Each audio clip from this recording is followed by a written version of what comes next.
you and welcome to this pre-match press conference for the AFC Women's Champions League quarter-final between Melbourne City and PFC Nasaf. We have Melbourne City head coach Matricciani and player Taylor Otto with us today. Michael, to start with you, could be a big day tomorrow on multiple fronts, but obviously focusing on the game ahead of you. How excited are you to be back in continental action after what's been a really strong domestic run lately, and entering the knockout stage of the Champions League?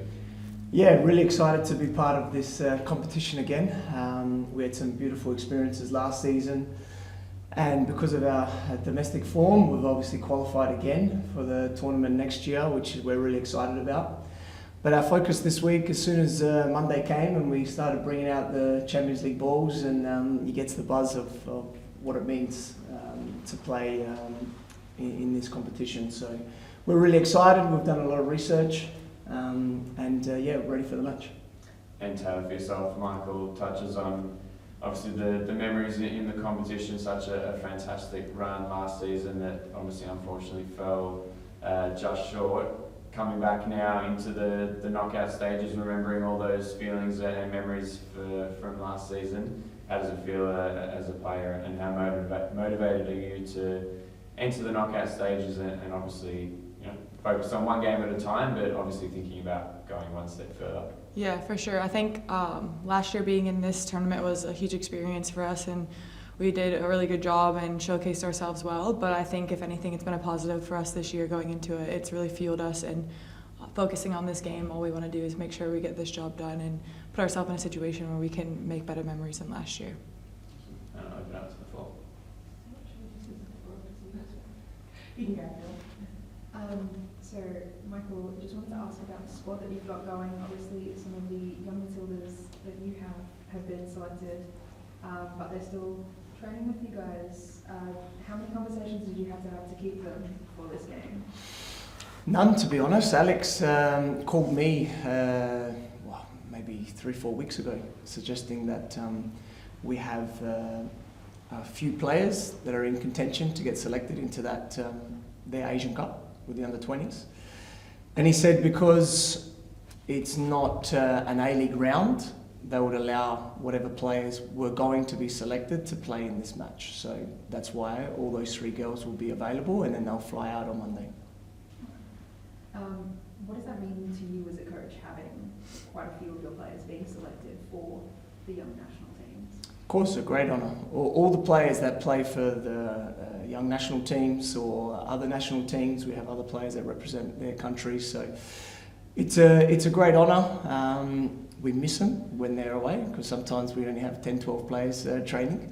But otherwise, look, we're really proud to have as many players represent their countries as possible, and do themselves proud, their family, and obviously now for Australia, they've got a really good opportunity to qualify for a World Cup and maybe lift a trophy in the under-20s as well. So, and off the back of the Asian Cup, obviously that we just had on home soil with the Matildas doing so well, it's only fueling the fire with women's football to keep growing. So we're excited for them, we're excited for this competition to keep growing as well, and in general, women's football is growing rapidly.